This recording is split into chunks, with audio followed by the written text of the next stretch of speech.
So I finally played BLITZKRIEG.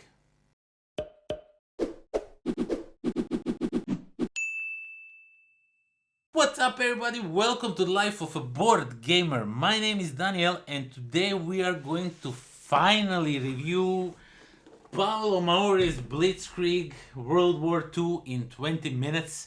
Now this is a newer print that includes the Nippon expansion, which includes Japanese and Godzilla, of course. So have that in mind, but apart from that, everything is everything is the same as the previous versions of the game. So if you had previous version of the game and you bought an expansion separately when it came out, you have no need to buy this, because I don't think nothing is changed. At least I don't know about the rules, but the components, they look pretty much the same. But you just have two maps, and over here it is one double-sided map with that one that comes with Nippon expansion. But yeah, so let's get down to the table, and let me show you what you get inside this box. But before we do that, I have to guilt trip you. It's the thing that I do these last few videos is I have to tell you about subscriptions, because I noticed that a lot of you are not subscribed on this channel. Let me just move a little bit. Check out these numbers. Now that's insane. I mean, look at it. None of you is subscribing to this channel and you're all watching my videos. Come on, hit that subscribe button, help this channel grow, because that way I will grow, the content of this channel will grow, everything will grow, and this channel will be the greatest channel ever. No, it will not be, but it will still be better if you subscribe, and you will become my little minion. And consider subscribing. Now let's get down to the table, and let me show you what you get inside this box. Okay, let's see what BLITZKRIEG has for us in a box. As I already mentioned, this is a new version, new print of the game that includes Nippon expansion, that introduces Japanese, and all the rules are contained over here. Everything is explained in this rulebook for, I think, the base game. No, for expansion 2. Yeah, this also explains everything for expansion 2. So there's also a extra component setup thing going on. So this is for a solo play of the game, and depending which one you want to play. I haven't played this game solo. There's more rules for solo play than for the regular game, so have that in mind.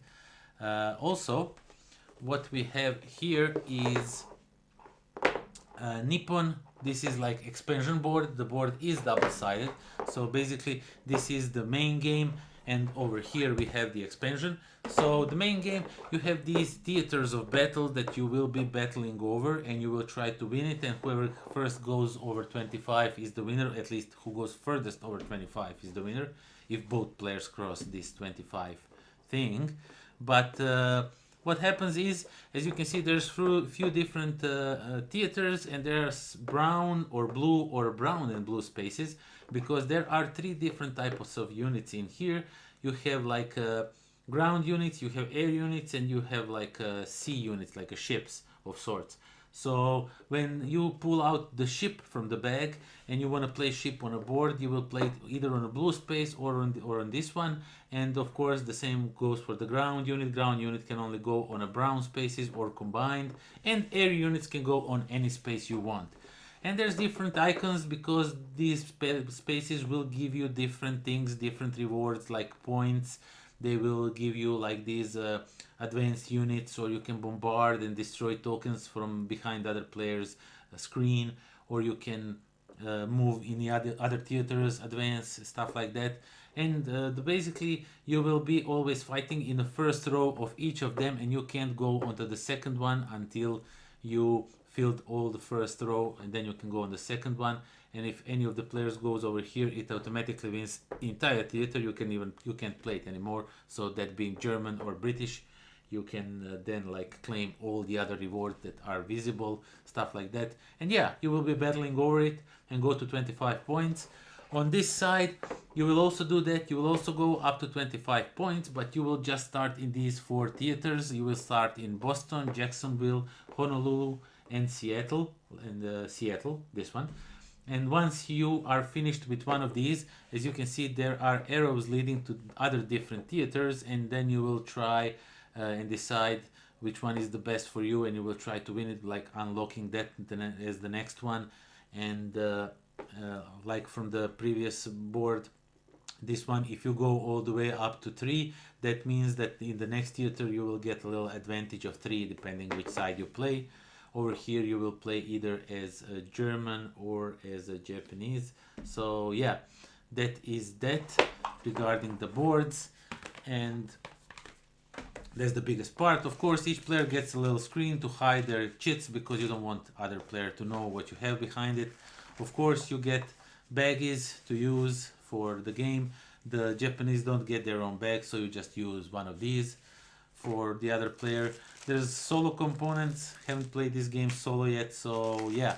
But you get all these chits, as I already mentioned. I'm just going to show you the British one. Basically, they are all the same. The Japanese have Godzilla, so I will show you that. But what you get in here, as you can see, you have like ships that are worth that are level 3, 2, or 1. Like there's ship level 2, and probably there's somewhere in the bag a ship level 1.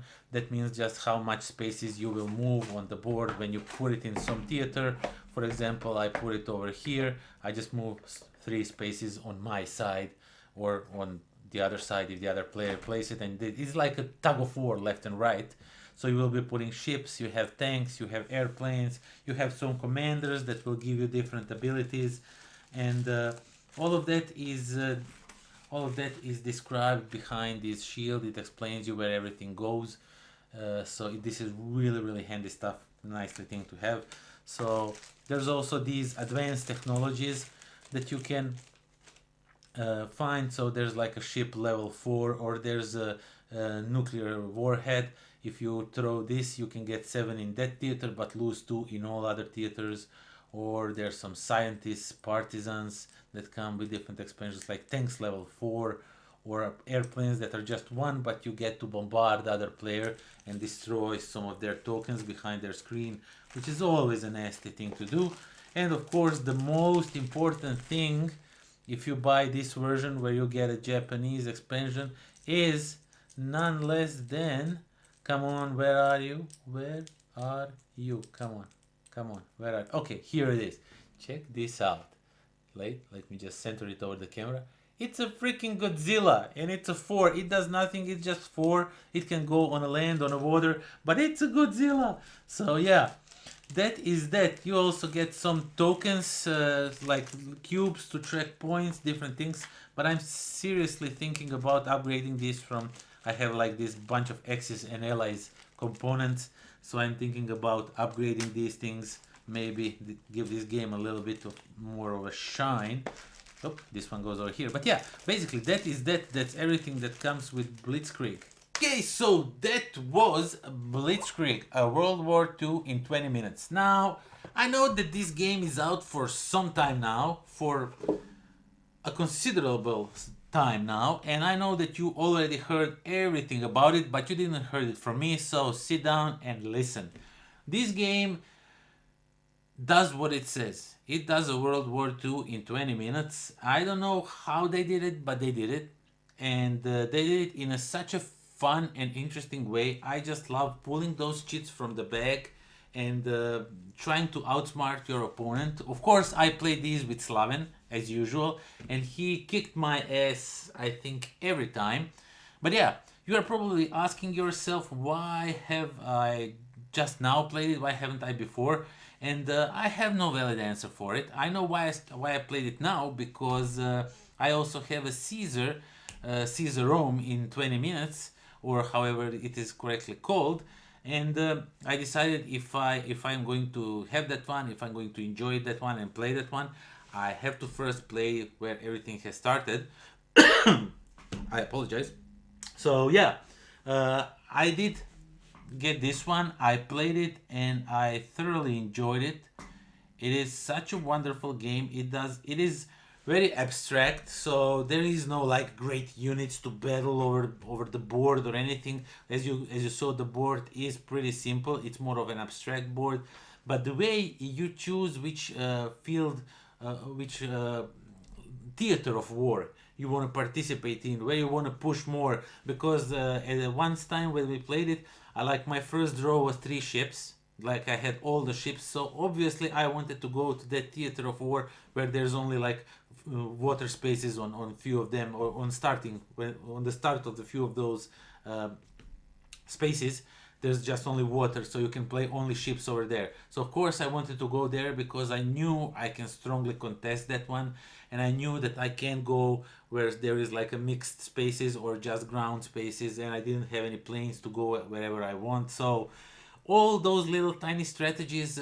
So do you want to go and produce more, so like chips from the bag, so you have 4 or more in front of you, or do you want to fill your bags with those yellow chips that are some different technologies? And once I went like hard for that strategy, each time I had a chance, I kind of sacrificed the points a little bit just so I can get more yellow chips into my bag, so I can have more advanced units.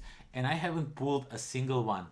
Once I lost the game, of course I lost the game, because I invested heavily in those and I haven't pulled those out, and they can be like super nasty units in there. So once we finished, and once I checked the contents of my bag, what has left inside, it was almost all yellow chips. It was just so much fun. But yeah, it is a wonderful two-player game. It is World War II in 20 minutes. First game might last 30 minutes because you are trying to familiarize yourself with everything. But once you know how the game goes, it's just bam. You take a chit behind your screen, you play it on a board, move some token stuff over from places, and that is that. So yeah, I absolutely love it. I think it's a great game. And if you were a fool like me and you haven't still checked this one out, I definitely recommend you check it out, because this is a two-player game to have fun with, like a lot. We played it gazillion times. Not gazillion times, but we played it a lot, and it's a fun game. So yeah, that is all. A little interruption. That is not that. I completely forgot to mention the included Nippon expansion. It clearly says on the box included Nippon expansion, and I completely forgot to talk about it. So yeah, with this game, with this new print comes the expansion that includes Japanese, and it has a freaking Godzilla in there. So how can I miss and not talk about it? So yeah, if you decide to play with the Nippon expansion, you will play on a different side of map that has all kinds of different things going on. Over there you will start in a 4 fixed theaters of war, and then depending when one of the theater is finished, when you score the points and everything, then you will decide on which one you want to proceed, because there will be multiple options. As you saw on a board, there are multiple options to proceed to different areas, and you really want to think about it where you want to go, because sometimes you don't want to unlock stuff for other players. There's like this one that gives you a tons of points. If it's near the end of the game, you really don't want to unlock that one, because then you are finished. I lost because I unlocked that one, so I know what I'm talking about. But yeah, there is also a Nippon expansion that is great addition to this game, and I loved playing either one of those versions. Either one of those maps are just gorgeous. So yeah, that is that. Now it's over. Now let's get back to the outro. That is all. Thank you all for watching. Thank you for subscribing. Do join me next time when we are going to review the successor of this game, the younger brother, Caesar, sees the Rome in 20 minutes. And until then, pozdrav!